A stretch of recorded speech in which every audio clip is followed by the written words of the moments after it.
everyone. My name is Dr. Shashank. I am a maxillofacial surgeon and an implantologist at FMS Dental Hospital. పన్ను తీసేశాక ఇంప్లాంట్స్తో పళ్ళు పెట్టడం అనేది most కామన్గా అందరికీ తెలిసిన ప్రొసీజర్. చాలామంది ఒక పన్ను తీస్తే పక్క పళ్ళు సపోర్ట్ తీసుకుని బ్రిడ్జ్ చేయడం కానీ, లేకపోతే పక్క పళ్ళు సపోర్ట్ తీసుకోకుండా ఇంప్లాంట్ పెట్టడం కానీ ఇవన్నీ జరుగుతూ ఉంటాయి. ఏదైనా ప్రాబ్లం వల్ల కానీ, లేకపోతే చిగుళ్ళలో ఇష్యూస్ వల్ల కానీ, లేకపోతే పళ్ళు విరిగిపోవడం వల్ల కానీ అన్ని పళ్ళు పోయాయి అనుకోండి, అప్పుడు పళ్ళు ఎట్లా రీప్లేస్ చేయాలి అన్న క్వశ్చన్ వచ్చినప్పుడు ఫుల్ మౌత్ రీహాబిలిటేషన్ అంటాం.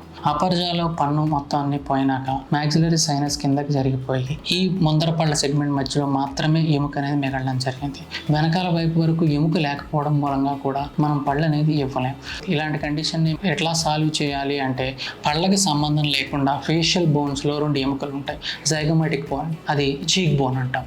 ఈ చీక్ బోన్ అనేది కంటి కింద ఈ రీజియన్లో అనేది ఉండడం జరుగుతుంది. ఇది ఫేస్కి కాంటూర్ అనేది ఇస్తూ ఉంటుంది. ఈ జైగోమాటిక్ బోన్ పళ్ళు పోయినా సరే అది స్ట్రాంగ్గా ఉంటుంది. పళ్ళతో సంబంధం లేకుండా thick bone gives a good anchor. మనం ఈ జైగోమాటిక్ బోన్ని సపోర్ట్ తీసుకుని లాంగ్ ఇంప్లాంట్స్, మామూలుగా మన ఇంప్లాంట్స్ మనకు 10 mm, 12 mm, 15 mm వరకు ఉంటాయి.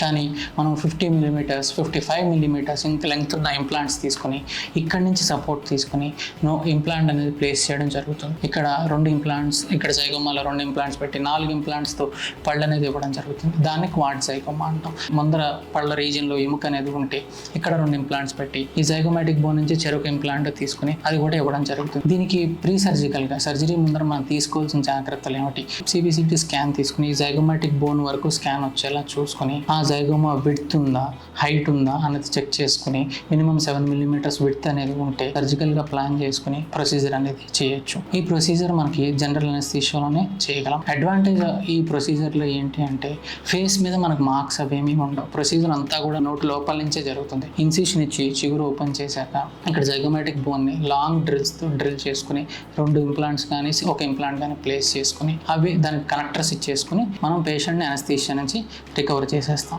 రికవర్ చేశాక టీత్ ఇన్ 10 days అనే కాన్సెప్ట్ ప్రకారం ఒక 10 రోజుల్లో పళ్ళు అనేది పెట్టడం జరుగుతుంది. 6 months తర్వాత ఇంప్లాంట్స్ అతుక్కున్నాక టైటానియం ఫ్రేమ్ వర్క్ తోటి పర్మనెంట్ టీత్ అనేది పేషెంట్కి ఇవ్వచ్చు. చాలా మంది భయపడుతూ ఉంటారు, ఏదైనా ఇబ్బంది ఉంటుందా? ఇప్పటి వరకు మనం చూసిన కేసుల్లో అయితే అంత కాంప్లికేషన్స్ కానీ అంత పెద్ద ప్రాబ్లమ్స్ కానీ ఏమీ ఉండవు.